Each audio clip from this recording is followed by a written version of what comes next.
Aujourd'hui, le football n'est plus qu'un simple sport. Des centaines de millions d'enthousiastes tout autour du globe sont obnubilés par le ballon rond et le nombre de téléspectateurs ne cesse d'augmenter d'année en année. De par son large impact, le football entretient des liens forts avec la politique. De la parité homme-femme à la lutte contre le racisme et l'intolérance en passant par la liberté d'expression, le football offre un champ d'expérience mettant en lumière tantôt des avancées innovantes, tantôt des retards étranges. Tu l'auras compris, dans cette vidéo, on va parler de 10 matchs de football ayant eu un impact politique énorme. Accroche-toi bien. Avant de commencer, je poste 2 pronos gratuits tous les jours. Aujourd'hui, on a gagné 500 €. Alors rejoins-nous dès maintenant, le lien est dans la description.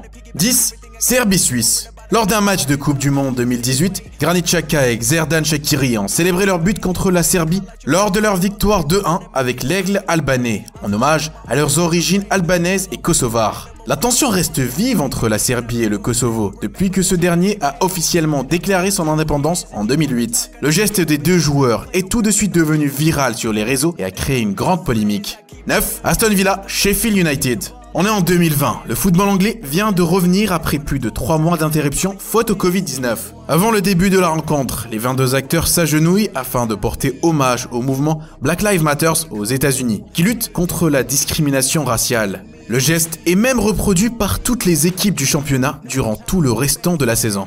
8. Espagne-URSS. Pour cette première édition de l'Euro en 1960, les deux nations favorites, l'Espagne et l'Union soviétique, s'affrontent en demi-finale. Malheureusement, le match n'aura jamais lieu. En fait, le général espagnol Franco nourrit une rancune vis-à-vis des soviétiques qui avaient largement soutenu les républicains lors de la guerre civile espagnole. Pour lui, il est hors de question d'envoyer la sélection nationale jouer le match à Moscou et décide donc de le boycotter. L'UEFA exclut l'Espagne et les soviets passent donc en finale par forfait.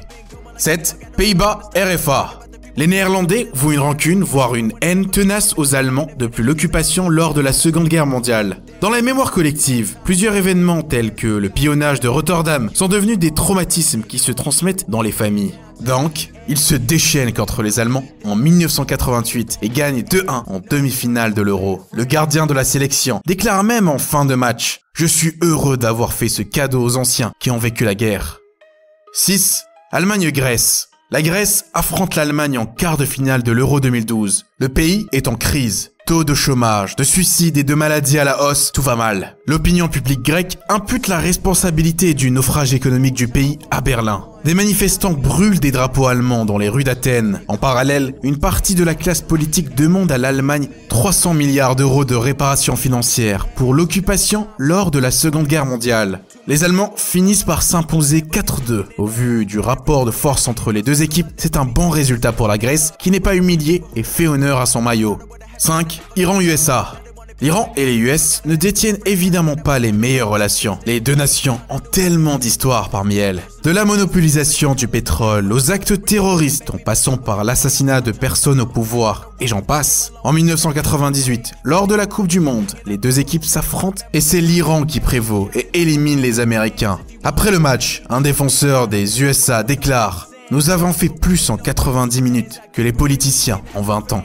4. Dynamo Red Star. Le 13 mai 1990 en Yougoslavie. Il ne reste que 10 minutes avant le coup d'envoi de Dynamo Red Star à Zagreb, en Yougoslavie. Quand les supporters du Dynamo Zagreb défoncent les barrières métalliques qui séparent les tribunes du terrain, les ultra-croates, les Bad Blue Boys, avaient échangé des insultes avec leur plus grand rival, l'Étoile Rouge de Belgrade, et des violences avaient éclaté dans tout le stade. Les émeutes ayant commencé sur le terrain, s'étant propagées dans les rues. Un an plus tard, les ultras des Bad Blue Boys croates et des Dilic serbes s'affrontent sur le champ de bataille, après que la Croatie a déclaré son indépendance et s'est retrouvée en guerre contre la Yougoslavie. Aujourd'hui encore, c'est peut-être le seul match de football européen de l'histoire auquel on attribue le déclenchement d'une guerre.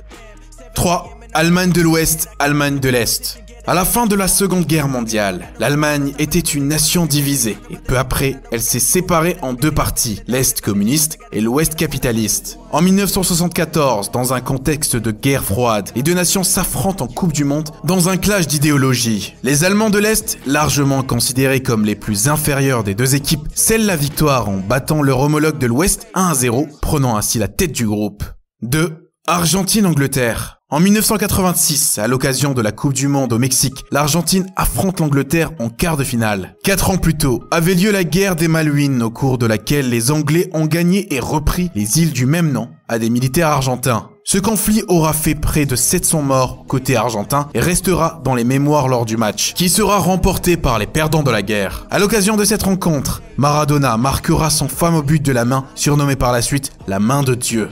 1. Chili-URSS. En 1973, l'Union soviétique refuse de jouer son match de barrage pour la qualification de la Coupe du Monde contre les Chiliens à cause d'un coup d'État au Chili. En effet, en pleine guerre froide entre l'Est et l'Ouest, l'allié des Soviets, président Allende, est renversé par le général Pinochet avec l'aide des Américains. Les Chiliens profitent donc du forfait de l'URSS pour directement se qualifier. Nous sommes arrivés à la fin de la vidéo. Je te félicite d'être arrivé jusque-là. Quel match t'a le plus impressionné? Dis-le-moi en commentaire. Et n'oublie pas, je poste 2 pronos gratuits tous les jours. Aujourd'hui, on a gagné 500 €. Qu'attends-tu pour nous rejoindre?